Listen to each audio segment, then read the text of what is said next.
I call the, what, we have a roll call? Yes, I'd like to call the roll at this time, please. Mr. Riddle. Present. Ms. Callahan Wozniak. Here. Mr. McBride. Present. Ms. Gonzalez. Here. Ms. Hannah. Yes. Ms. Leguizamo. Present. President Ewing. Okay, thank you. We have a quorum. We are now in open session. We are at item 5 on our agenda, the Pledge of Allegiance. Mr. Briner, could you lead us in the Pledge of Allegiance, please?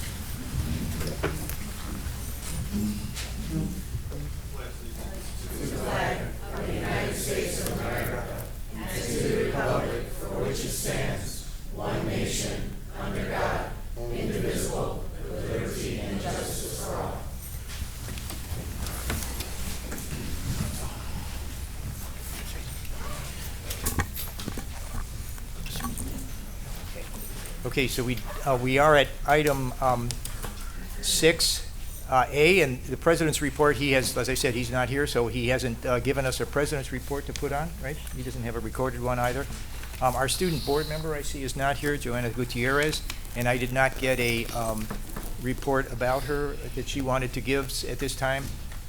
So we are at item 7, special recognition, and we have item 7A, our ESSA designations. Do we have someone speaking on that? I want to also mention at this time that welcome everyone who's watching via, YouTube, or the fact that I understand the sound may be a little bit muffled. We're trying to correct that, but we will be fixing that and sending the live streaming the meeting right now, but we'll also be recording it and sending it again with a cleaned up sound. So if you're having trouble, realize hearing us that you can listen to us later on. Okay, go ahead. Right. Good evening, Board Vice President, Superintendent, members of the board, members of the community. We are happy to be here this evening to showcase our schools who have received a recent designation from the state of Illinois at the level of commendable or exemplary. And so we are very, very excited to honor and pay our congratulations to the principals of the schools. And so we are going to be calling each principal up, starting with Mr. Berry's area 1, and we'd ask for each principal to please come forward and receive your recognition for your wonderful work on achieving a commendable or exemplary designation for the past school year. Nice job. Thank you.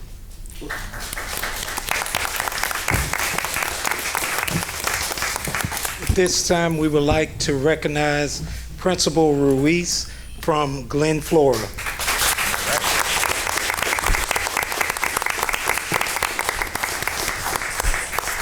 Recognize Principal Lanou, Glenwood. Can you, Mr. Berry, when you're recognizing them, can you give their designations? Yes, please. What year as well? This was for 21-22, and this is through our COVID slide, and these schools either improved or maintained their rating. So this is very good for our district tonight. At this time, we would like to recognize Mrs. Principal Meyer, Greenwood, commendable.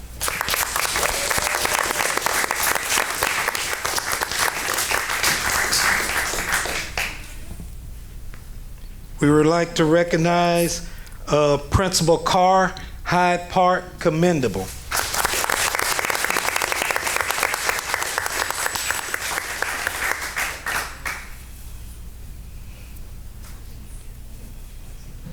We would like to recognize Principal Grossman, Little Fort, commendable.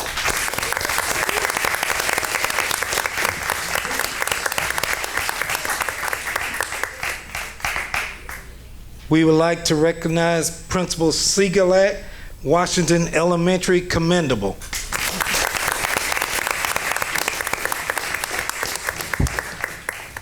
And Principal May could not be here tonight, but we want to recognize Principal May McCall, commendable, and she's also one of our Blue Ribbon School for the school district. Congratulations, Area 1. Wait,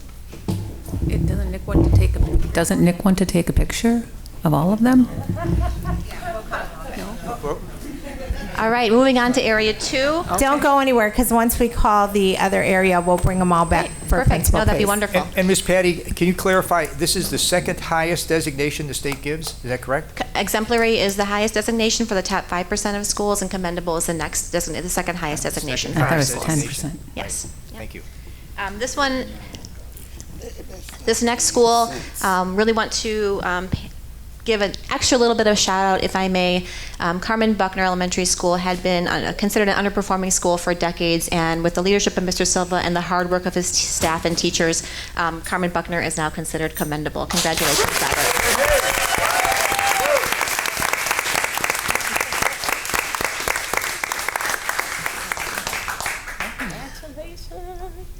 Dr. Jensen from Cook Elementary is not here tonight, but let's celebrate Cook Elementary for their designation of commendable as well. Principal Gladys Rodriguez for Clark Elementary and our exemplary designation.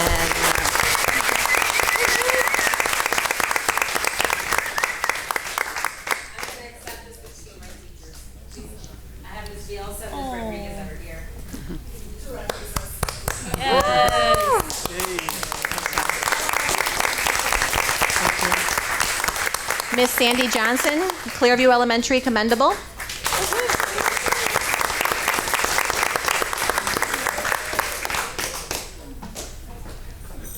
Dr. Zahn from Lyon was unable to join tonight, but Lyon Magnet was also recognized as commendable. Congratulations to Lyon. Miss Nicole Lemberger, principal at North Elementary School, commendable.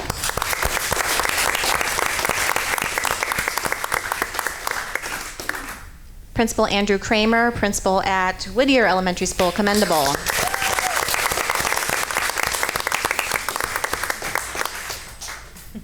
Oakdale Elementary School, Miss Catalina Quinones Nelson, commendable.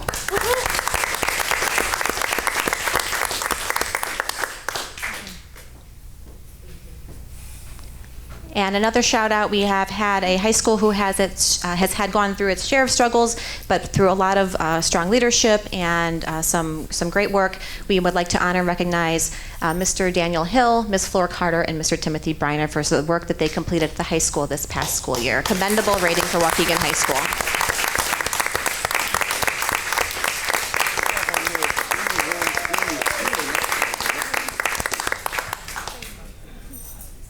That's not the right date, is it? 20, 21, 22. Can we have all the principals come back up for a photo op, please? And I believe this is, Mr. Silva, it's 21 years, right? That, is it 20? 21 years that Carmen has been in the lowest tier, in the lowest percentile, and went to commendable. Congratulations, Carmen Buckner. Right.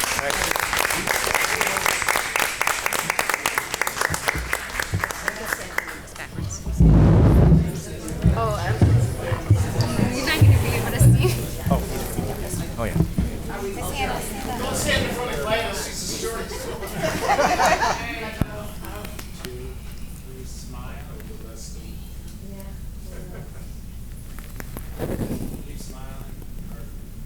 All right, thank you. Congratulations, principals. Thank you.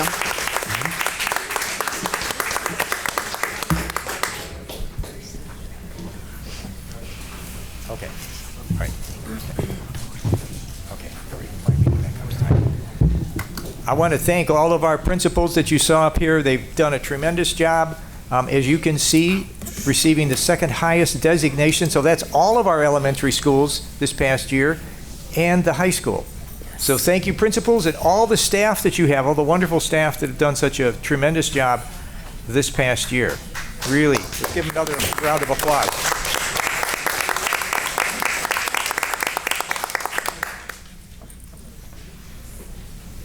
Okay, we are now moving to item 7B, and this is Spotlight on 60 with Whittier Elementary. And it'll be on the cameras there, on the monitors.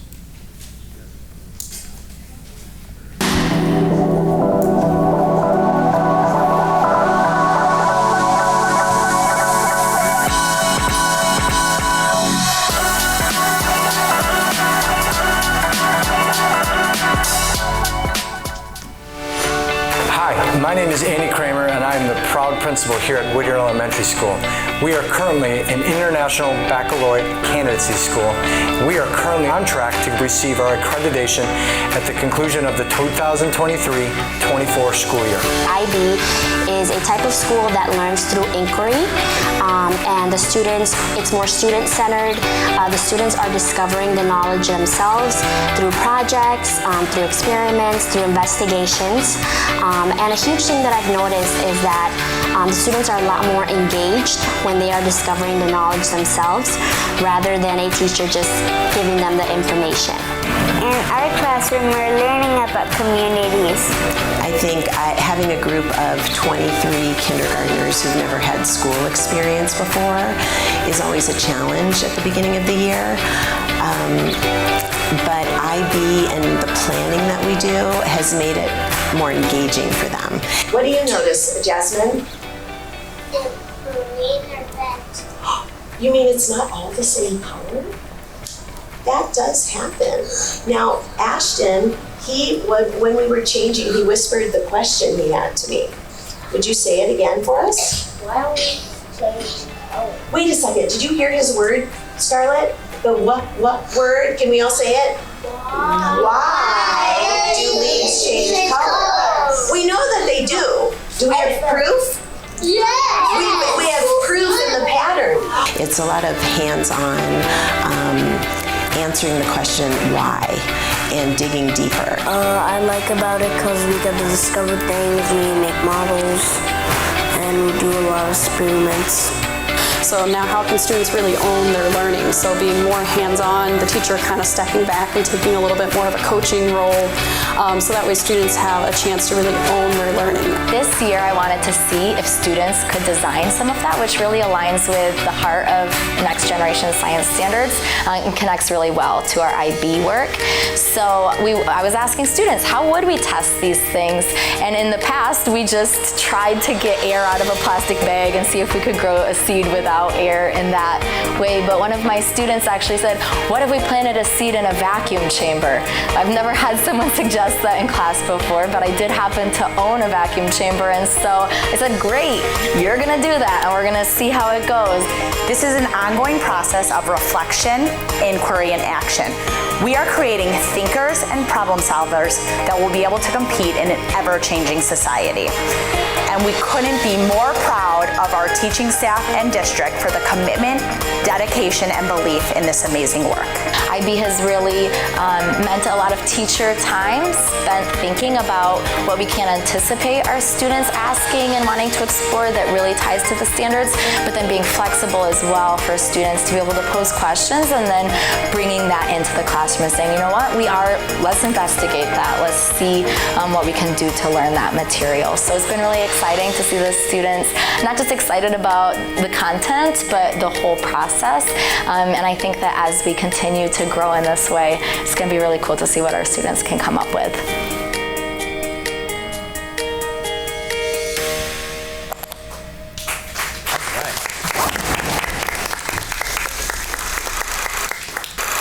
Just want to give a quick, I want to give a quick shout out to Whittier for what they're doing and what they're pioneering in our district. IB stands for International Baccalaureate, and it is a program that began in Europe.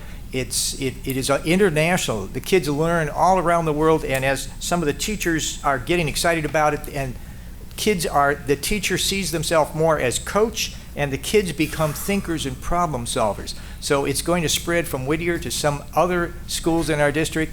And I know some of our teachers, is that correct, Ms. Placencia, went away to a conference this year, San Diego, I believe, to learn more about this process of becoming an IB school and learning how we do that. It's going to work all the way up eventually to our high school. So it's a great plan. It's a great program. I became excited about it a few years ago when I went to an IB school in Chicago and saw what it can do. And so it's a wonderful program. So thank you so much, Whittier, and continue to work in our district and spread the good news about what we're doing. We are now at, we have no, item 8, we have no minutes for approval, I believe, so we're going to move right into opportunity for public comment. Thank you, sir, and we have the list right here. Is there anybody that didn't sign this that wants to? Okay, I have about 10 or... Mr. Riddle. Oh, I mean, that's assigned to make public comment. yes, it is, yes. Yes, I haven't signed it. Did you want to, sir? Yes, please. All right, would you come up here and sign it? And then public comment is, this is an open meeting, but it is not the board meeting is not a meeting where we have interaction with the public. Public comment is so that the public can talk to the board about items that are on our agenda mostly, or concerns that they have. We limit our public comment to 3 minutes. If you need translation services, you can get 6 minutes, and we will have a translator provided. And with that, in a minute, we will start public comment. The first person on the list then will go up to the podium. Please speak into the microphone. And when you start talking, look on the monitor up there, and your time will start. When the monitor dings at the end, you need to stop, because we have quite a large number of people tonight. It looks like about 12 or 15 people for public comment. Okay, the first name on the list is Andrew Freebe, and I may have mispronounced your name, Andrew, I'm sorry. But if you would give your name again and who you represent or where you live, and you can start, sir, when you start your 3 minutes when you start talking. Hi, my name is Andy Freebe, and I'm the Teachers Union President. I am here because Waukegan District 60 has failed to implement COVID leave in accordance with the law and has failed to provide information that was requested multiple times. Public Act 102-0697 granted paid sick leave for days missed due to COVID and became the law of the land on April 5th, 2022. The district waited until August 25th at the continued urging of many members of the teachers union to even acknowledge there was a public act about COVID. That was 142 days of inaction. In these 142 days, the district incorrectly followed prior bargaining agreements that were considered moot by the passing of this law and gave inaccurate information to employees who requested and were denied days.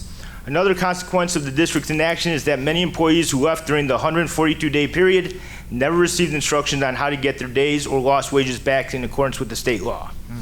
The Deputy Superintendent of Operational Supports and Programs, the Associate Superintendent of Human Resources and Employee Benefits, and the district's council were all included in an email dated July 15th from council hired by the 4 LCFT union councils, requesting information about approvals and denials of COVID leave for our members.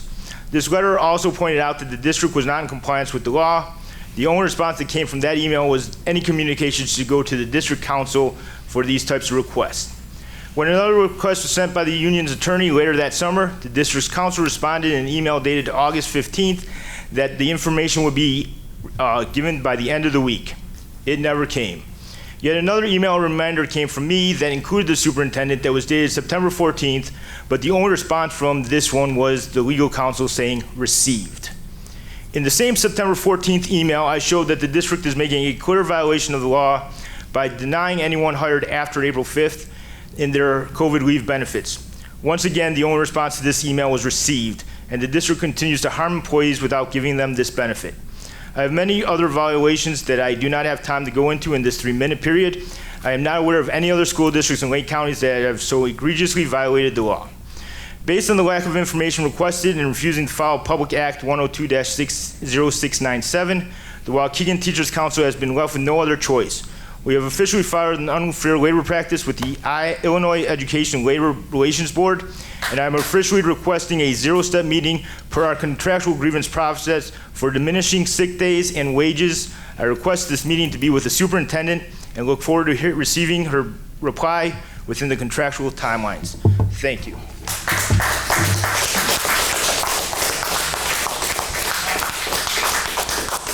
Thank you, Mr. Freebe, for bringing this important matter to our attention. The next name on the list is Margot Gillian. Ms. Gillian, your time will start when you start talking. Good evening, Board of Education, Ms. Placencia, colleagues, brothers and sisters, and Waukegan neighbors. As a behavior specialist, my numerous requests for training and recertification to de-escalate students and protect myself, colleagues, and the students that are physically aggressive have been ignored for this first third of the school year, although I continue to offer de-escalation training to my colleagues. Last year, when I attempted to report a hold as required by law, it took no less than 15 emails to everyone in this district before I could get the required forms. It was not until the state called District 60 that I was able to report this hold. More interesting that I was the first and possibly only one to perform a hold in District 60 because they didn't have the form. I find that interesting considering all the fights that we know occur in our schools, that I was the only one that needed to report holding a student. I could bring you photos of the staff that have been bitten, stabbed, scratched, kicked, and more. I could present you with the bill for my broken glasses. I could show you staff resignations and requests for leave due to the stress of curriculum mapping and expectations that are far beyond our students' present capacity post-COVID. Going forth without training and recertification and the ability to report, I cannot continue to restrain students. Please be advised that I represent just one of the teachers feeling that my hands are tied due to the lack of discipline, the lack of training, and recent statements that anyone putting their hands on a student will be terminated prior to any investigations with zero tolerance. Our teachers have their hands tied and are in no-win situations. Our discipline in this district is out of hand. Our teachers are leaving in droves. What are we going to do when we have no teachers? Thank you. Thank you, Ms. Gillian.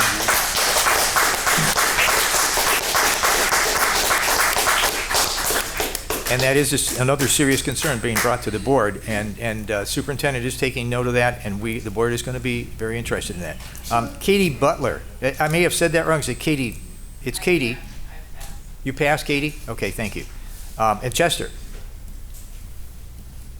And Chester, if you would give your name, please, when you get to the podium.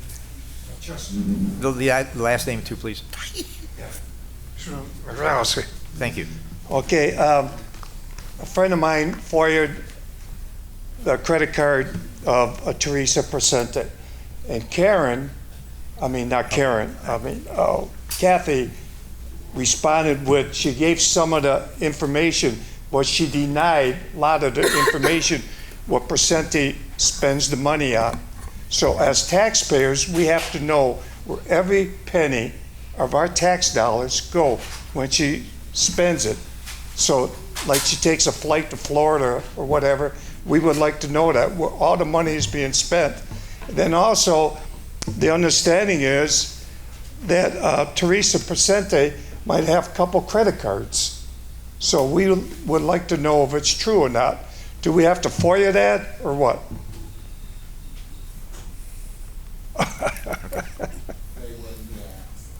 Okay, yeah, okay, no. So I'm just saying, misspending our money.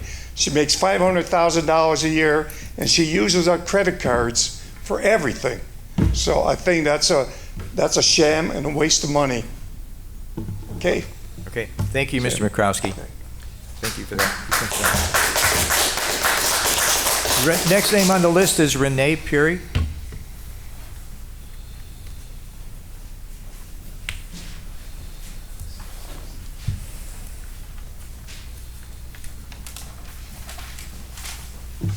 Good evening, everyone. Good evening, school board. My name is Renitris Pierre. So myself and these incredible students here are here to represent and inform you all about the Waukegan High School Black Student Union. Yes. So it's facilitated by myself, Miss Ashley Cullen Williams of TRIO, DeMontry Hodges of TRIO, Miss Anaya Bankston, and Master Sergeant Johnson every Monday. And they've been working very diligently to make presence and impact this school year. So here is some information about the Black Student Union. And they're so ready and primed to go that they're actually going to be participating in an event for parents on the 19th of November. It's going to be discussing trauma in schools, and that's going to be at the Focus Center on 434 Franklin Street, right next to North. November 19th. November 19th. Yeah, pardon if I. Will be on a conference. Okay. On that day. Okay, well, we'll definitely make sure that there's some type of recording of it for you all, whoever would like to see that. But the thing is, we're here. I won't take up too much time, but the thing is, they have some goals, some serious goals that they would like to meet this year. They met some of you all this weekend at a banquet. Yes. And so we would like to see prima facie the support that was offered to the Black Student Union this year, because there are some goals as far as material and monetary support from the district. They would like to conduct this year the most celebratory and informative Black History program and installment events leading up to that event. That's going to cost some money. Right now, we don't have a clue as to what the budget is for these auxiliary programs, so we need to know that. It can go on and on. Like I said, I don't want to be too verbose, but I'll let them come up and speak. You had a question? You guys should have some kind of financial resources through the high school. Okay, yeah, well, you know, let's parlay, let's talk about it, because I'm definitely not privy. I've been asking for that information, and I have not been given any direct information whatsoever. And as you can see, these two students are here, the president and vice president, and again, they're ready to roll with a lot of things to impact the students and the district. That means elementary school, middle school as well. Right. So thank you. I end my turn. Thank you very much, Ms. Beer. The next name on the list is Fallon Lee. Is that you, Fallon? Yes. Okay. Hello, my name is Fallon Lee, president of Black Student Union for Waukegan High School. I want to hear about the topic of mental health, mainly student mental health. As a student, school is draining, and there might be students that are not diagnosed with mental disorders. According to a study by the University of Michigan's Health Lab, there's as in 1 in 7 children in the United States that are currently suffering from a undiagnosed, untreatable mental disorder. That is 14 and 28% of the students that are undiagnosed with mental health. I understand that we have mental health days, but we are still marked absent in school because of those days. I understand that your adults have different aspects of us having mental health as students, but it doesn't you don't take the actual time as to understand what we're going through. It can be at home or at school. Then we have to find a trusted adult. What if we don't have a trusted adult at school? What if we don't have one? So, or what if they have a bad experience talking to an adult that they had in their past? Right. For myself, I had that experience. I have self-harm. A counselor have told me to my face that I was doing it for attention. Wow. And I didn't know what to do after that. I lost all trust in adults after that. As a senior in high school, how we're going to fix this solution? How we're going to fix this? I understand that y'all trying to help as best as you can, but I feel like we should have therapists in the school or psychologists just to see if however much students in the school district that are not diagnosed with any mental disorder. Because I came up here and I didn't know I was diagnosed with depression until I came up here. And it's hard going through that, being in school at the same time without dealing with the stress of school. Thank you. Thank you very much, Ms. Lee. Next name on the list is Genesis Hadley. I believe that's you, Genesis. Okay. You have 3 minutes once you start talking. Okay. Hello, Board of Education. Hello, everybody. How are we doing today? Doing well, thank you. So my name is Genesis Hadley. I'm the Vice President of the Black Student Union in Waukegan High School. I'm here to talk about the concerning amount of fights in our schools. The security continues to ignore this issue, and it's becoming worse. There are 18 physical fighting incidents which occur per 100 students per. Oh, Jesus. Okay. I know. You got it. You got it. Take your time. You got it. I really have a hard time speaking. I apologize. There are 18 physical fighting incidents that occur per 100 students per month, which is 4 times higher for male students. That are 28 incidents per 100 students than female students. That are 7 incidents per 100 students. And if that doesn't concern you, black students are the main victims of this problem. When will it be the final straw for you to take action? Thank you. That's all. Thank you, Ms. Hadley.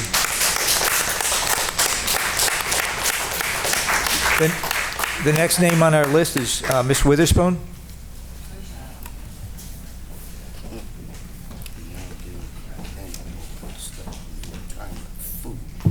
Good evening. My name is Attorney Jennifer Witherspoon, honored board member, Boards of Education, General Counsel. I'm here today. Once again, I was here last week at the last board meeting.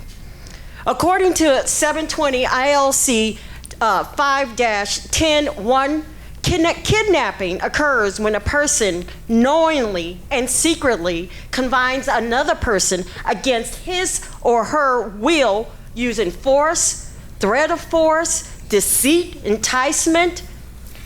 Kidnapping also includes the confinement of a mentally retarded person, and this is what the statute used, and the confinement of a child less than 13 years old without the consent of a parent. This happened at Abbott Middle School on September the 21st. A young man was locked in a bathroom with the teacher, was threatened by that teacher. Now, the mother was here tonight. When she tried to come up the stairs to come and talk with her son, the son had a mental breakdown. He ran out the building, refused to come back in here because of the trauma he experienced because of this event. I've been up here, you guys know me, you know what's going on as far as me representing people in the communities. I just don't understand, when is this going to end? When is this going to end? You know, there's several things. You know, essentially, this teacher kidnapped this kid under the statute for the laws for the state of Illinois. When you confine somebody and lock the door and not let them out, that's kidnapping. And then another thing, these substitute teachers and the teachers, like the activist said, they're not being trained. I was given permission to share something with you. One of the things that as most of you know, Dr. Charmaine Hillary, she was currently working on for the beginning of this school year was creating a video, a 15-minute video where substitute teachers were to come in and look at this video before they were going into the classroom. On this video, she had on there how to de-escalate. She had on there what resources are available to teachers. She had on there giving them information about how to understand when your own personal, whatever's happening with you might interfering with you teaching this child correctly. As we've seen, and as someone else mentioned, we've had, I don't know how many incidents. Thank you, Ms. Witherspoon. Something needs to change. Yes, thank you.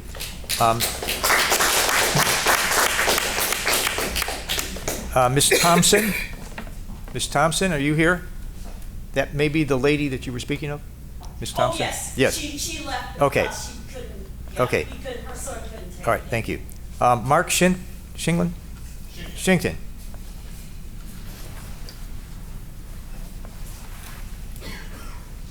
Good evening, everyone. Good evening. So, Waukegan is not unique. It's a microcosm of what's going on in this country. So, if you want to look at a situation about 2 weeks ago. There was a football game of Michigan and Michigan State. And at the end of the game, one team, about 6 to 8 players, decided to assault another player. Well, if you look at that video, you can see police, security, and actually members of each university that stood or ran away. So my fear is that's where we're gonna go, okay?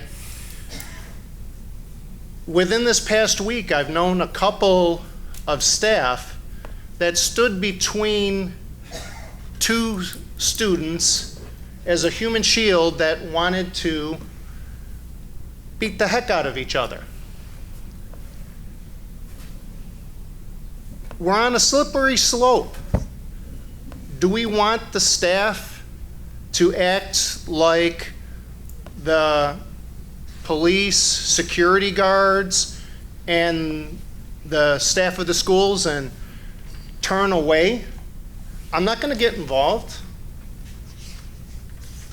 but this person stood between because they thought, well, what if this was my child? Wouldn't I want somebody to step in? Now, yes, there are circumstances. Obviously, sometimes you can go too far, but CPI training. It should be for every staff member. So CPI is crisis prevention intervention. And to my knowledge, a lot of it has to do with de-escalation, but there are techniques on how to properly restrain so that both the student and the employee are protected. That is, I think, would be a very good investment for the district. Thank you. Thank you, Mr. Shinken. Next name on the list is Anthony McIntyre.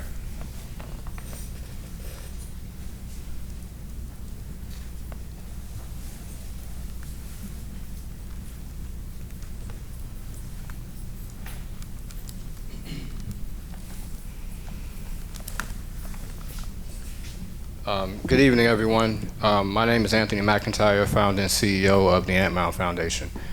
A little while ago, there was a student who was shot over by Miguel Juarez. I'm sure everybody's aware of it.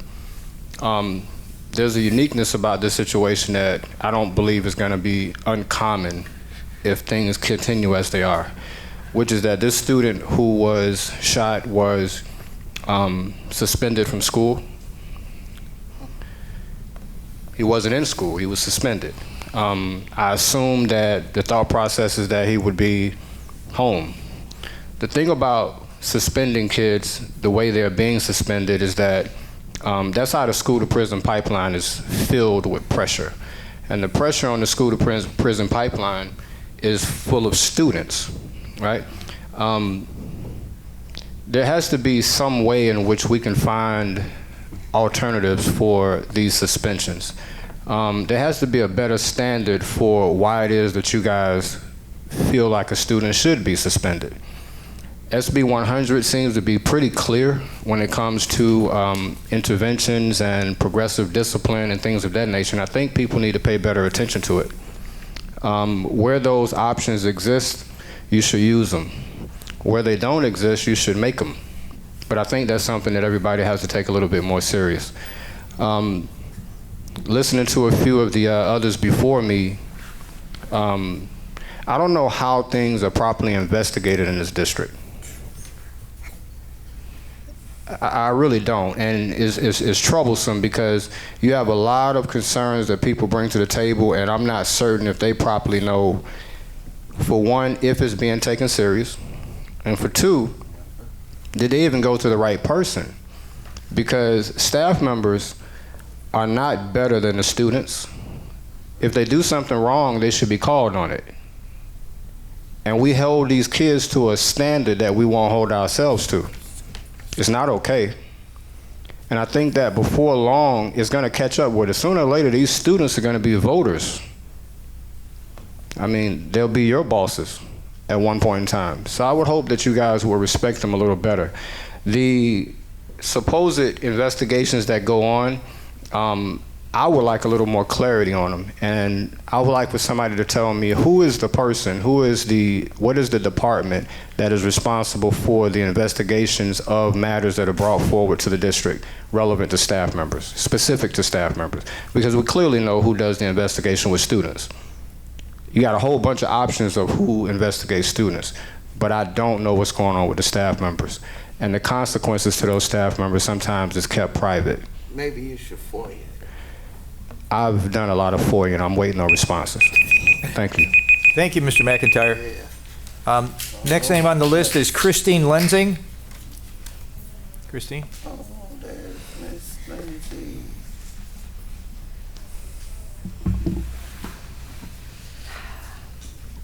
Good evening, everyone.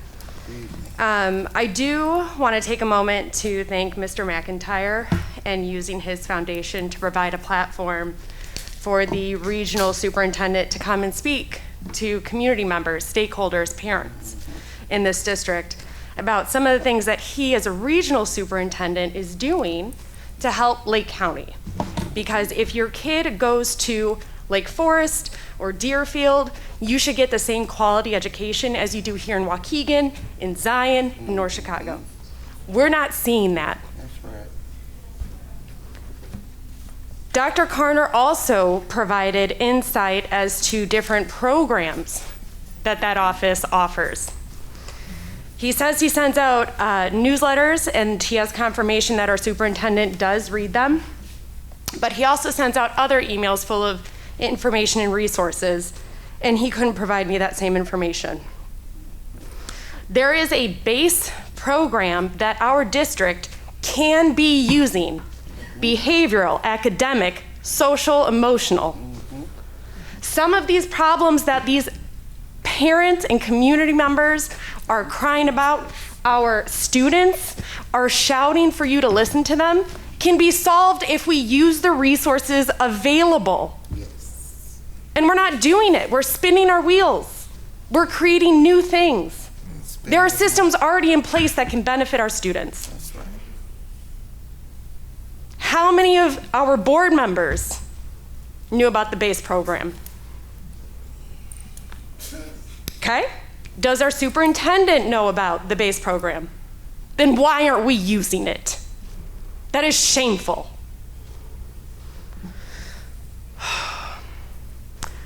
The last board meeting we had brought a lot of emotions out of this community because a substitute teacher abused one of our students. In September, he was fired, by the way. That was an immediate from our superintendent. Honey, sweetheart, I promise you, you'll never see that person again. In September, an assistant principal at one of our high schools gave a student a concussion by slamming her to the ground. That assistant principal is still in the building, in a position of power that this student has to interact with. I asked our regional superintendent, how should we mitigate her re-entry into the school when the perpetrator is in a major position of power? And he wasn't sure. This is ridiculous. You are wasting our time. You are putting our students in danger, and we are done. Do something. Thank you, Ms. Lensing. The next name on the list is Matthew Burns. Yes, how you doing? Good. I'm Matthew Burns. And what she has just said, I do agree upon, because I have talked to other teachers. I'm a substitute teacher at Brookside High School. and there are major issues. Like what she said, there is an issue with that. I heard from other teachers on that. And being a substitute teacher, I'm fortunate enough to was able to take online training before I came here to Waukegan through other districts.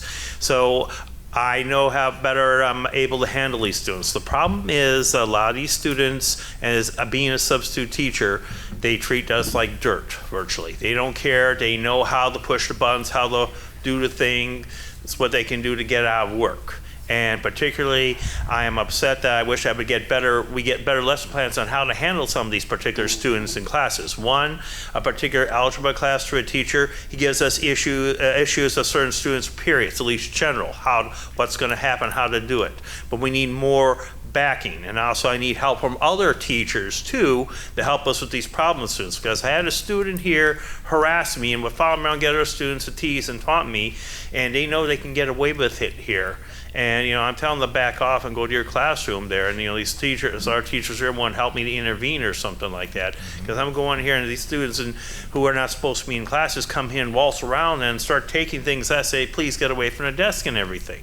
And a lot of them just start walk around and everything else and think they're God. Also, another thing too, another teacher who couldn't be here, as mentioned on the lacks of enforcing standards, particularly at Brookside High School cafeteria, dealing with there's no students allowed in the cafeteria without showing their photo IDs. And they have relaxed on that, saying allowing students there, and because of some of the fights that have been going on. I've seen some of it there. Some of them may be play fighting, but it's just like too rough and it just looks so violent. I mean, something has to be done. Also to note, in the classrooms, I have noticed that there is a lot of gang graffiti. I have photos of this. I've sent this to the assistant principal over there. I don't know if anything's being done because some of it's still there. And I'm trying to keep track of the list of students who I'm concerned, because there's a lot of them who just don't want to do their work. And they say, I'm not going to do nothing. The problem is, like I talked about, being relaxing on standards, just particularly with cell phones. They're texting them, say, I got to text my grandmother here or this. And I tell them strictly, there is a policy on this here. And a lot of them like to also spread rumors like warning, like, there's a substitute teacher, don't come to class or something like that, other things. And I'm thinking that could be on the case of cyberbullying. This has got to be seriously addressed. And this is just like a tip of the iceberg. Thank you. Okay, thank you, Mr. Lensing. That's so disturbing. And the last name on the list is Rayon Edwards. Mr. Edwards? So disturbing. We're going to make this real short. Y'all should be ashamed of yourself, Yes, man. I'm Like ashamed. for real. Like for real. Y'all are not new to most of these things that's been said here tonight. These things All have of been it. said. And then y'all have the audacity to highlight Whittier Elementary School like we still don't have a person over there indicted by the feds, still at work. We talking about the lady, Dr. Stacy, whatever her name is. She supposedly had resigned back here at 9/18. Been at home on leave getting paid freely. But that's her friend though. I wondered, did the young lady back here take a test for this job? Because that's her friend's daughter. And if I can find out all of this, y'all cannot be sitting on this board and act like y'all don't know what's going on with this superintendent and her tactics. The tactics is tactless and tasteless. She's not doing more than these teachers doing. They asking y'all for help. They crying. They're begging for help. They've been in our district longer than some of y'all been on this board. And Mr. Riddle, the board vice president, sir, I'm disgusted in you. I ain't even seen you hold a proper meeting. You don't know what to do. You looking at this lawyer. And from the looks of it, she don't know what to do. I don't see Mr. Figueroa here tonight. He should be here tonight. We had an employee from Zion District on leave. And he was able to get in our district as a substitute. Please tell me how. That ball was dropped. And I don't think I should have to ask for Figueroa resignation. Y'all should be asking for it. That's his department. It shouldn't have never got past his desk. And along with that, and locking staff up downstairs in rooms, And then the superintendent, you know, I had to go back and watch a couple of meetings because I missed one. And I was disappointed at what you said to Mr. McIntyre. That was funny, though. But you got staff that assaults our women every day. Have you said anything to them? Nothing. So I'm saying to everybody in this community, we got to do better.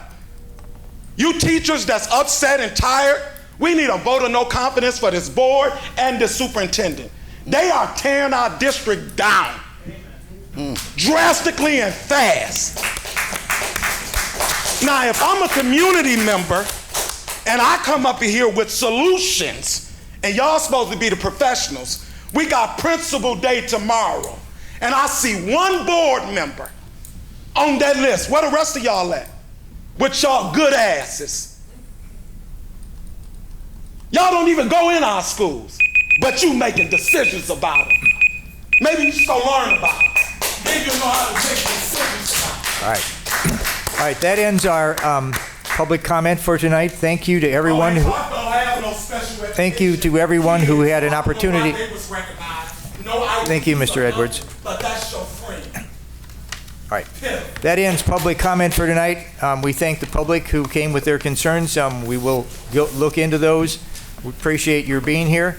That doesn't mean you all have to leave. We're going to move on. You do not have to leave. It's up to you. Yeah, you don't have to leave. We are going to move on to our next item on our agenda, which is item 10. No, we've just done 10. Item 11. No, we didn't. 10. 10, which is academics consent agenda. Normally, these items are not controversial. The board has had a chance to look at those items, so we're going to give the board members a chance to pull any item that's there. There's an A and B. Does any board member want to pull one of the items, either 10A or 10B, for separate voting? Nope. No? No. All right. Yeah, I do. Okay, which one would you like to pull, Miss Hannah? A. Pull A. Okay, we'll vote on these separately then. So we'll have the superintendent read item 10A, which is Men of Color in Education Learning. It is a recommendation that the Board of Education authorizes the superintendent to approve Dr. Jose Cuevas, Associate Superintendent of Informational Technology Services, and Jonathan Brown, Director of Assessment and Data, to attend MCEL Conference in Tampa, Florida, December 1st through the 4th, 2022, at the estimated cost of $1,700 per person. So moved. Okay, we have a motion. Second. Second. Okay, we have a motion from Ms. Callahan-Wozniak, and the second was from Ms. Leguizamo. Any discussion on the matter? Roll call vote, please. Mr. Riddle. Yes. Ms. Callahan-Wozniak. Yes. Mr. McBride. Yes. Ms. Gonzalez. Yes. Ms. Hannah. Yes. Ms. Leguizamo. Yes. President Ewing. Okay, motion passes. We'll move on to item 10B. The superintendent would take that, please. It is recommended that the Board of Education authorize Assistant Principal Shiante Myers to attend NABSE conference in place of Mr. Daniel Hill, who was originally approved to attend.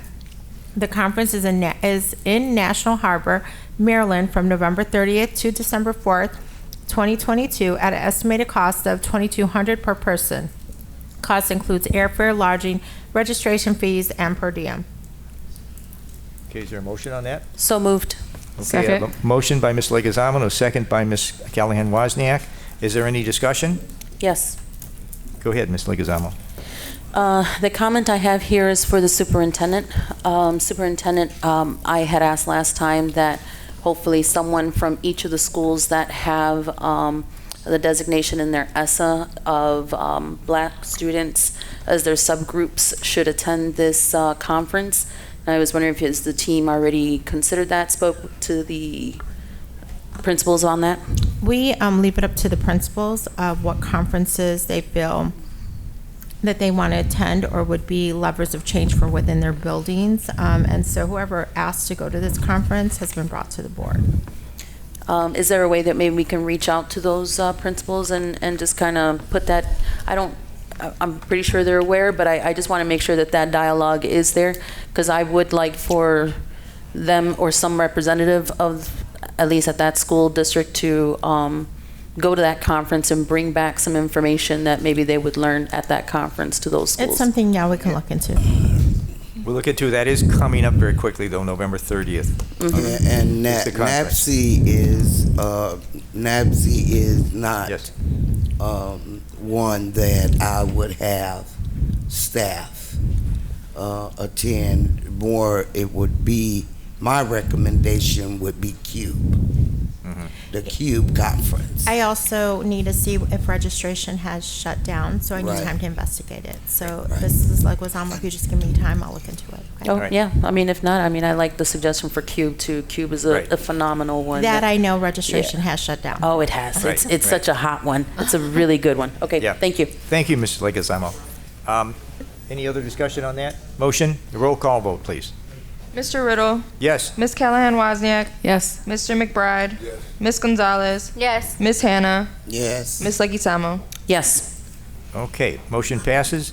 We're out now at 11A, and that is consent agenda for operations.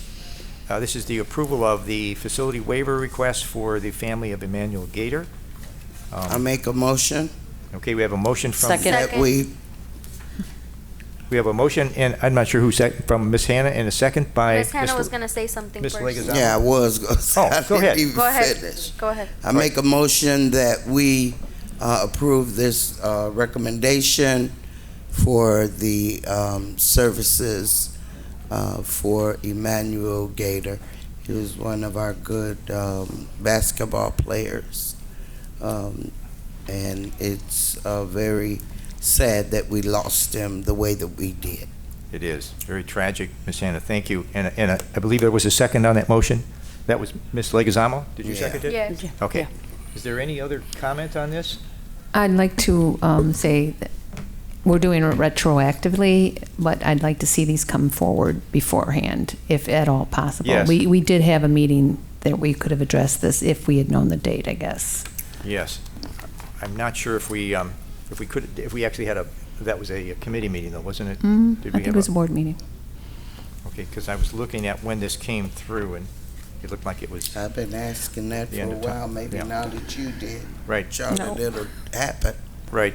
And then the only other, I did have a question on this, and I don't know if someone here can answer it. It was, I noticed it says here on one of the documents that regarding the insurance, it didn't have anything down for insurance. And I just wondered, there was the family had filled out a request. Well, it's over and done with. It is now. over and done. I just wondered if indeed there was normally on any rental of our building, even when we waive costs, and I don't know if Mr. Moulton could address this, because I noticed it says here to approve the authorizes the contract. Whoops. Let me go back into that here. It's got the mention of insurance, like there wasn't any insurance taken out for this particular event, and yet the person signed an agreement that they would have insurance for it. And it says that recommendation is that we approve the waiver of the fees, which I have no problem with, but it says, and insurance for the visitation. I just wondered, Mr. Moulton, do you know if there was insurance taken out for this event, or is that something you could check onto? I know if event has taken place already, but I haven't seen this previously where we're waiving not only the use of fees, but the insurance.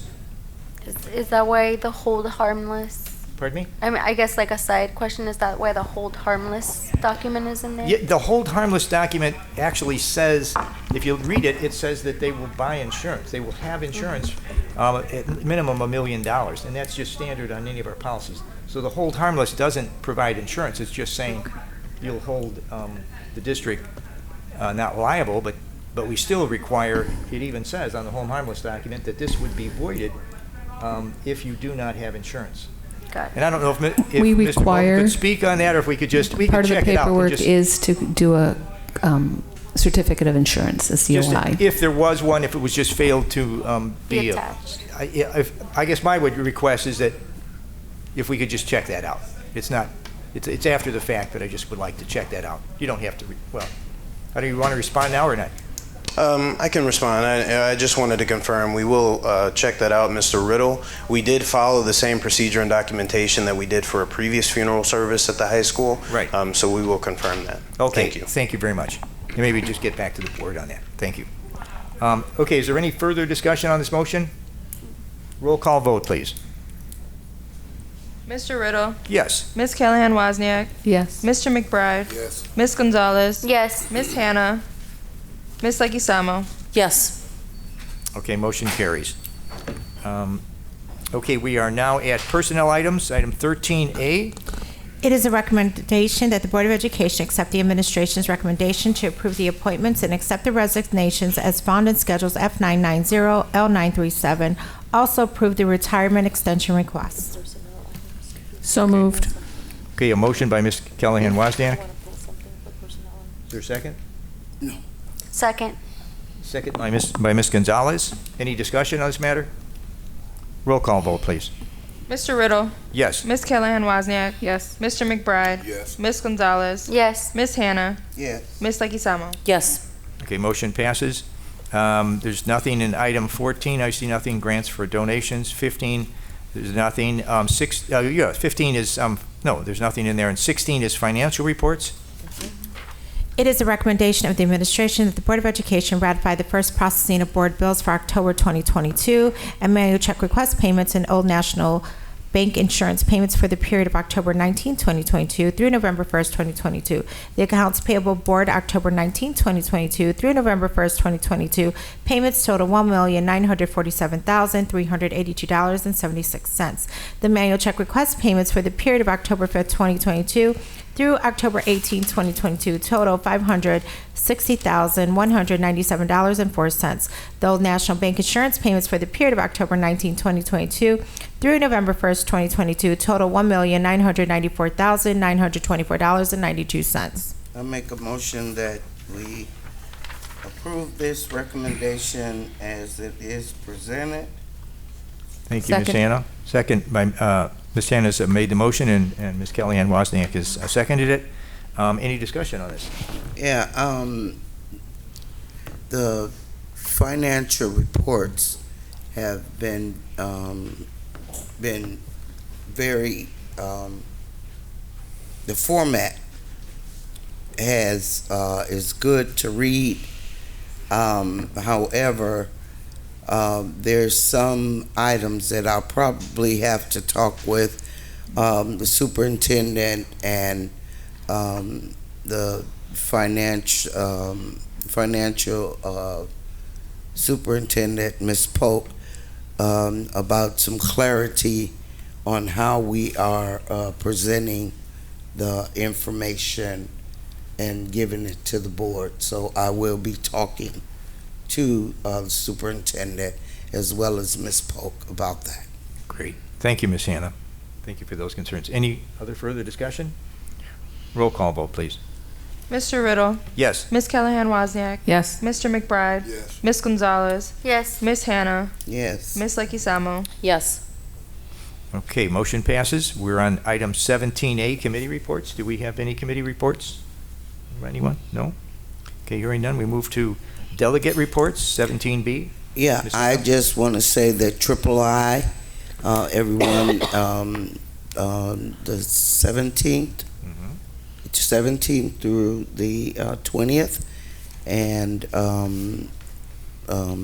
Ms. Jasmine has been working with the itinerary, and it's also the our classes. And if you have any concerns, issues, questions, contact her and/or contact ISB, and they will be able to answer questions. But I also would like to know from any of the board members if they have looked at any of the resolutions, because we have the delegates assembly on that Saturday, and I will be there representing Waukegan, but I have not gotten any kind of feedback from any of the board members in terms of how they, how you all want me to vote on any of the resolutions. And so you still have a little bit of time. And I don't know how you all will communicate with me one at a time. However, because of the Open Meetings Act restrictions, but if there's nothing that you all give to me, then I will do my best to represent the district as best I know how. Ms. Hannah, may I make a suggestion? Maybe Nick can get something out for you to all the board members and collect the feedback and get it back to you if you'd like us to do that for you. That sounds, Okay, I then we'll- just need to know because I don't want, I don't want to make decisions We'll work with you tomorrow. myself, and it's for the board. Yep, we'll get something out tomorrow to the whole board and we can get feedback. Thank you. Thank you, Ms. Hannah. Thank Ms. you, Hannah, Superintendent. quick question. Yes, Ms. Leguizamo. Ms. Hannah, when did you want the information by? Well, at least by the day we go to the conference, so we have time. I mean, you got time to get information to me. Mrs. Leguizamo, we'll work with Ms. Hannah to identify a date. Also, I want to give her some time so she can read through it, so she can articulate her thoughts at the conference. Yep. Nick will reach out with Ms. Hannah tomorrow and we'll get something to the whole board. Perfect. With a due date of when it's to be submitted, please. The delegates assembly is November 19th, I think. Okay. The 19th, and we will be convening the assembly on that day, but I would need to know the board's wishes for which resolution to support, which not to support, so on and so forth. Thank you, Ms. Hannah. Okay, and are there any other delegate report? No. All right. We're at 17C. Superintendent, do you have a report? No, my report was around the accommodations for our school earlier, so we'll save it for next time. Okay, thank you. And then item 18A is the FOIA report. That was informational. Were there any board questions on that? Okay. Can I ask a question in reference to looking, and I guess legal is here, so legal should be able to answer this. When it says that you approved it in part and you denied it in part, what does that mean? So where it is a mixed response, when it is approved in part, we have provided documents that we have available to meet the response, and there is no exception to release of the records that has been identified as to part of the requests. When it is denied based on a particular exception under FOIA that supports that denial, and they are given a notice that if they'd like to challenge that decision, they can file a request for review by the public access counselor at the Attorney General's office. So it means we've given them some of the information they've asked for, and we have raised exceptions within FOIA for others. Okay, but if they're asking for public information, what kind of information would we not give someone asking for a FOIA It would not information? It would not be public if FOIA allows it to be excluded. An example might be, this is an easy example, if in a FOIA request we will get requests for information that qualifies as student information.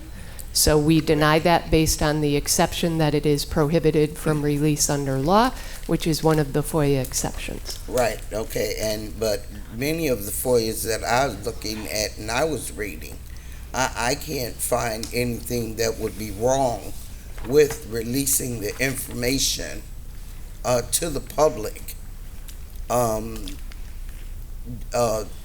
based on the request that they've asked. I'm still trying to figure out why some information, and that everyone knows that you can't get information regarding students because of the law and their juveniles and so on and so forth. But I'm talking about just, let me just pull one of them up so that I can. Kathy, maybe something like that, or this one. See what she's got. No, because see, we have people that call me about this, Mr. Riddle. Mm-hmm. They call me about this. Well, why didn't we get this? How come we couldn't get this? Right. No, it's a good question. You know, and people are asking me, and the only thing I can say is I don't know. Okay, like we're let me grab one here. Okay, fees paid to Lechenberg and Associates by fiscal year from July 1st, 2016 through October 12th, 2022. You say granted in part, denied in part. What did you deny?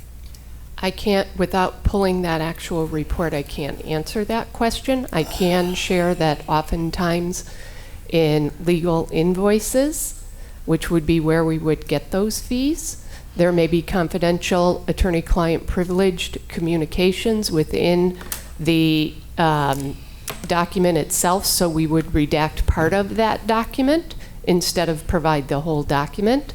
And again, those are individualized decision based on the content of the information when we pull it, when we have it in a record form.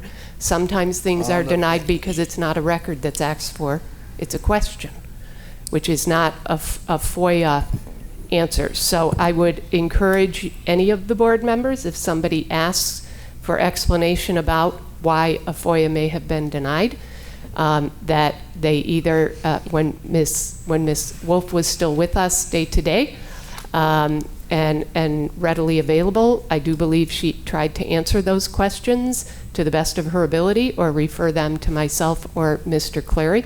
So if you receive those questions, you can redirect those individuals to Mr. Clary or myself. We will pull the actual record and try and help the individual to understand the reason if they choose not to file the review request with the PAC. Okay, and Kathy, you said all of that, and I hear what you said. Okay, but what was wrong with getting the information about the fees paid to this law firm? Ms. Hanna, all I can say is without pulling the record, I can't tell you what part was denied. Well, shouldn't be, none of it should be denied. Public money. They would have gotten the dollars, but we may have redacted information that was attorney-client privileged in any description of the work that was done. But without pulling the file, I cannot make a definitive statement on that, but that would be a common exception for redacting part of the information in the record, but they would have gotten the dollar amounts.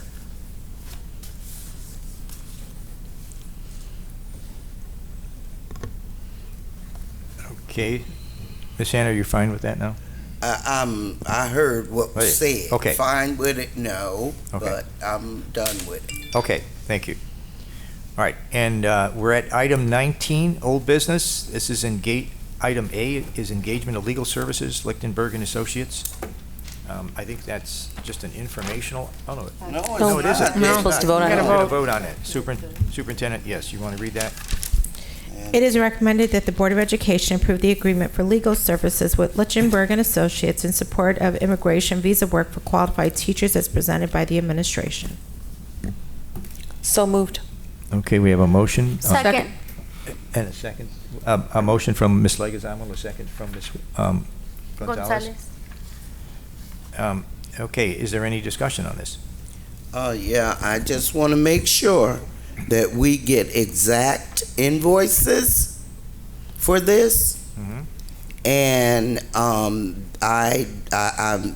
$40,000, and I guess this is going to be for the legal services, not to pay for the process, because from what I was told, the process is being paid for by the consulate or something. And if that's the case, then we're just paying $40,000 for the firm. Is that correct? And so if that is the case, now 2 months, 3 months down the line, it shouldn't come back again trying to pay more for the legal counsel again. So please make sure that that is noted in the minutes. Okay. So I also just want to clarify that in the item it says the cost of the contract is an estimate for staff currently identified and includes attorney fees and standard filing fees for 3 identified staff that are, included in this measure.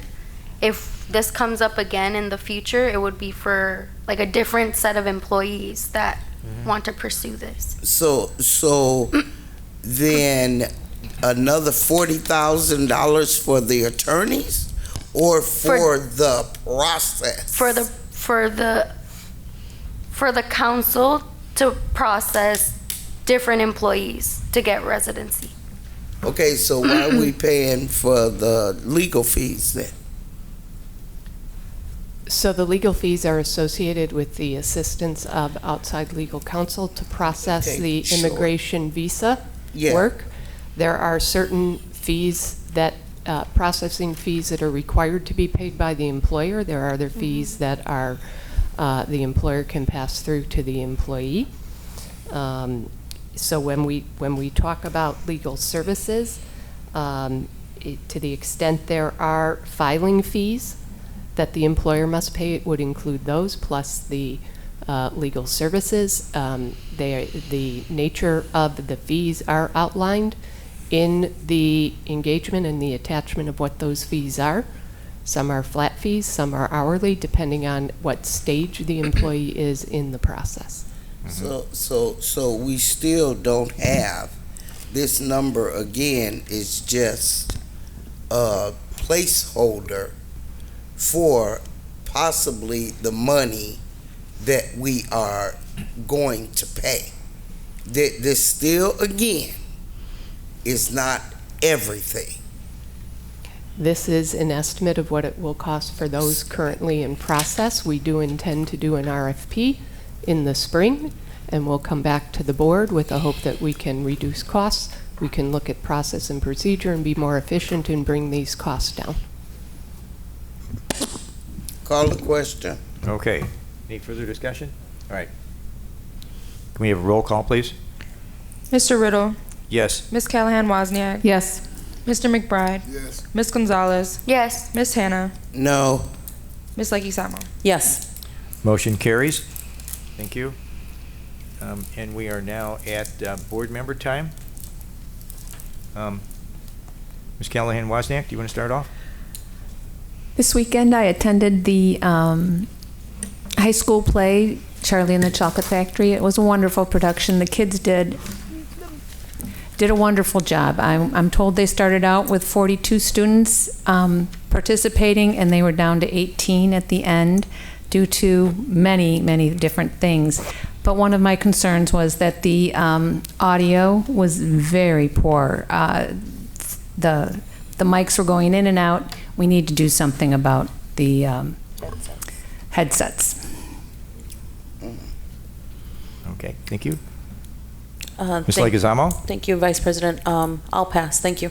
I had some old business, Mr. Riddle. Ooh. Yeah, you We kind of flipped through that. Well, I didn't know there was something else. Could you possibly hold that till our next meeting, or do you want? Well, it was stuff that I needed.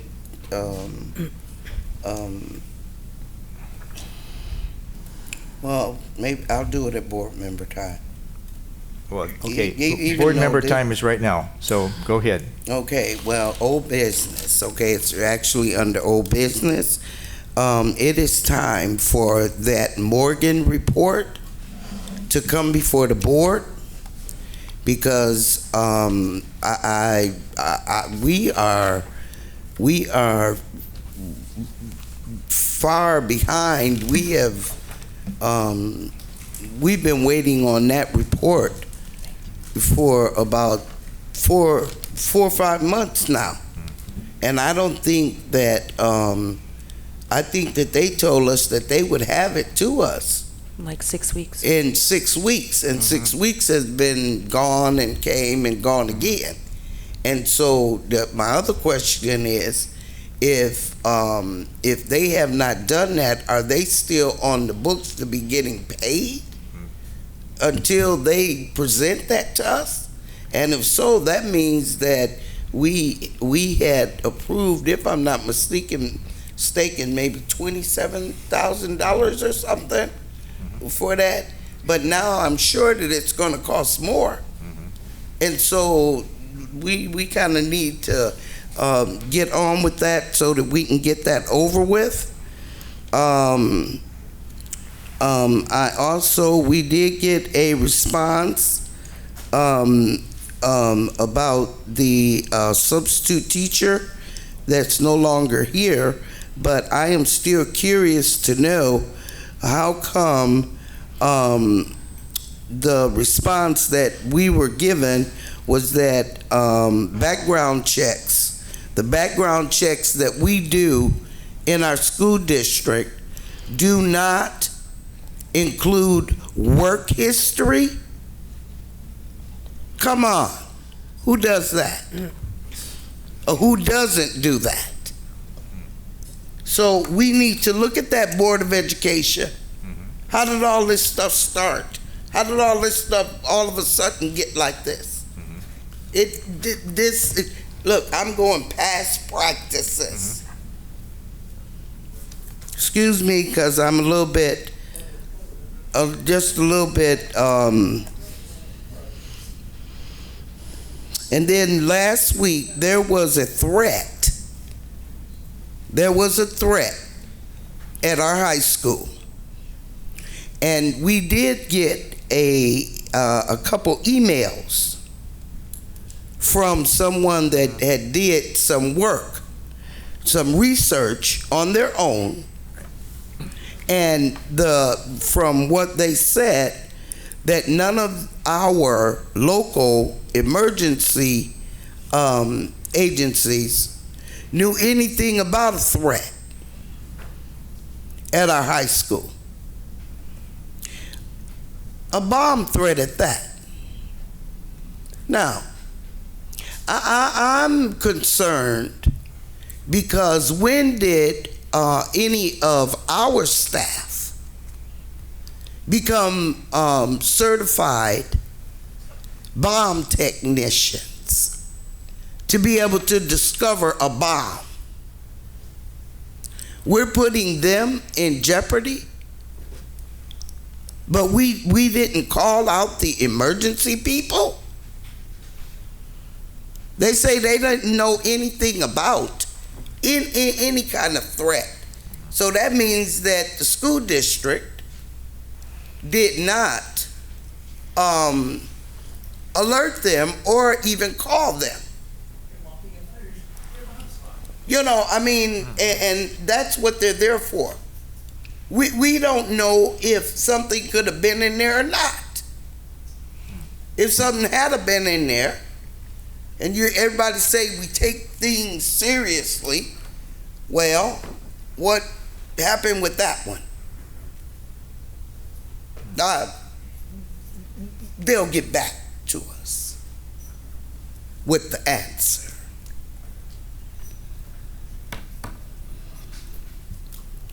Then we have all kinds of things going on. And I may seem a little high-strung today. That's because I am. because I am tired of being a part of a Board of Education and sitting here, I get my name wrapped up in lawsuits. I get my name wrapped up in, I get associated with all of this stuff. And it's not good stuff. I can take a hit if I did something wrong, if we did something. The best thing to do is to acknowledge it. Acknowledge it, therefore we'll know how, when, and where to correct things. But until we do that, until we stop trying to cover up things that are happening in our district, then we're going to continue to get the activists coming here to the podium, the teachers complaining. We put this, and this program in the school district. It does no good. You know why? Because the culture of our district sucks. It's hostile for our staff. Intimidating. Our children can't be comfortable. You heard the child come to tonight and say that she doesn't feel right going into the schools. But then we sit up and we say commendable, commendable, commendable. Sit and try to take and give a narrative to counter things that are wrong. We will never get better until we acknowledge what we are not doing. If we're not doing it because we don't know how, it's okay to say we don't know how. We're losing quality staff members from all over the district. For what reason? Made up, manufactured incidents, things that would warrant only someone getting a write-up in their file, or getting a couple days from their work, not decimating them. Okay, Ms. Hannah. I'm not done. I know, but this is my board. We have made a board agreement that board members will not get on a podium and talk for hours or time. Well, I only talked for 15 minutes. No, I know you've talked for 15 minutes. Three minutes is what we agreed on. Saying. In board agreement, we agreed 3 minutes is what we would do. Saying. Do you have anything else to say at your board time? Only that this is my board time. Yes. Do you have anything else? Yes, let me finish. You interrupted me, sir. I did, because I think you're out of order. Well, by board agreement, you are out of order. Why? Because I am telling the public? No, because you are out of order for board agreement. We are a board, we work together as a team, and we set agreements. And we spend time working on those agreements. And what am I out of order for calling? You're out of order because, one, you are talking a long time, and we agreed that we would not, as a board, we would not continue to talk and talk, let one person monopolize conversation, and then we also said we would work together as a team. If we have something critical to say, we should at least talk among our team first. Yeah, I don't want to hear nothing, because everything I've said, board agreement. Everything I've said, Mr. Riddle, all right, I've said to y'all. All right. So look, public, I done told y'all I work for y'all. All right, Ms. Hannah. Thank you, Ms. Hannah. All right. Mr. McBride? Yes. All right. Ms. Gonzalez? Pass. All right. I'm going to give a big shout out, something positive, to District 60 teachers, especially our Philippine teachers. Last week, they had a big event. It was October 28th, actually, that I attended at Jack Betty Middle School. It was called the Night of Filipino Heritage. 65 of our teachers who have come from the Philippines put on a fabulous show. It was a chance to share cultures with them. It was an opportunity for our other staff to come and see what these teachers, where they come from, learn about their country, share some of their food and their excitement about teaching in America. They also put on an outstanding event of entertainment.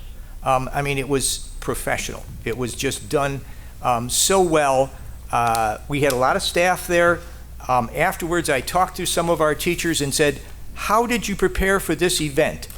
They said, "We have, for the last 2 weeks after school, we have met every day and worked on building the costuming that they wore, preparing meals, and practicing the entertainment." They had teachers singing, they had teachers dancing, they had the whole gymnasium and the corridors outside filled with information about their culture. And they were happy to tell you about where they come from and what they do in that part of the island. I believe they said, and don't quote me on this, but I think there are 1,000 islands in the Philippines.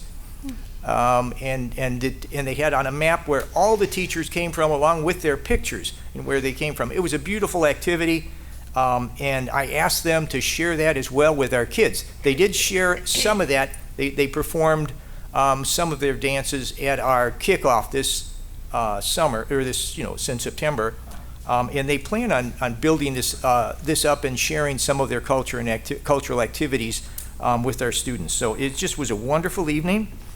Also, I want to give a shout out to an event I attended on 11/6, which is to our Black Lives Matter fundraiser, and that was held at John Lewis Middle School. There were good speakers, great food, and may that group continue to do their good work in our community as they have done for the past 7 years. And I think Clyde McLemore deserves a big shout out for organizing that event, and our district deserves a thank you and our board for waiving the fees for that event to help them fund their activities in the next year. So those are two things that I think were really positive that I attended recently. Okay, with that, we have legal reports. Kathy? There is no legal report. However, I did want to advise the board that Mr. Ewing has indicated that his business meeting, which is why he was not able to participate in this meeting, will be done at 9 o'clock, and he asked if you move back into closed session, which I believe we will be doing by 9 o'clock, he'd like a motion to be able to participate remotely under the exception of not being able to be present to return and participate in closed session. So. Okay, could we have a motion? So moved. So moved? Second. Okay. And a second? Okay, but a motion by Ms. Leguizamo and a second by Ms. Gonzalez. Any discussion? I thought it was a the motion sickness is that was one of the excuses. There is one for There's employment business. reasons. Okay, You're okay. not able to be there in person. You could participate remotely. So he had a meeting. It will end at 9. Sure. It's I'm good. approximately 10 minutes to 9. If there's a brief break, I just wanted to. He asked if the board would allow him to participate remotely after 9 p.m. Okay, and so we have a motion and a second, and we do need a vote on this if there's any further discussion. Oops, but basically, we're letting our board president attend the meeting. He is at work. He is unable to attend in person. That is an exception. So any further discussion on that? Otherwise, roll call, please. Mr. Riddle. Yes. Ms. Callahan Wozniak. Yes. Mr. McBride. Yes. Ms. Gonzalez. Yes. Ms. Hannah. Yes. Ms. Leguizamo. Yes. Okay, motion passes. The board is now going to stand in recess. We need a motion to go back into closed session, and then we'll stand in recess until 9 o'clock when Mr. Ewing will join us. So moved. Second. Can I hold a minute? What? Yeah. The motion would be to go to closed session under exception C2, collective bargaining, go back to discuss exception C10, individual student matters, and C11, legal matters. So moved. Wasn't there 4? Okay, that is to finish our there's one- closed session material Right. Okay. as read, yeah. Do you want me to? The should we- fourth one we had already done previously. Okay, so we completed that one. So we Yes. did not, Okay. just for the public, we did not complete all of our closed matters business tonight, so we are going to meet downstairs in closed session to do that at 9 o'clock, and Mr. Ewing will join us remotely. And we have a motion, we have a second. Is there any further discussion? Roll call vote, please. Mr. Riddle. Yes. Ms. Callahan Wozniak. Yes. Mr. McBride. Ms. Gonzalez. Yes. Ms. Hannah. Yes. Ms. Leguizamo. Yes. Might not be good Okay, anymore. motion passes. And now we stand in recess, and we will reconvene downstairs in closed session at 9 o'clock. We thank all the public who have attended, and those present who attended as well. Thank you very much. Have a good evening. Yeah.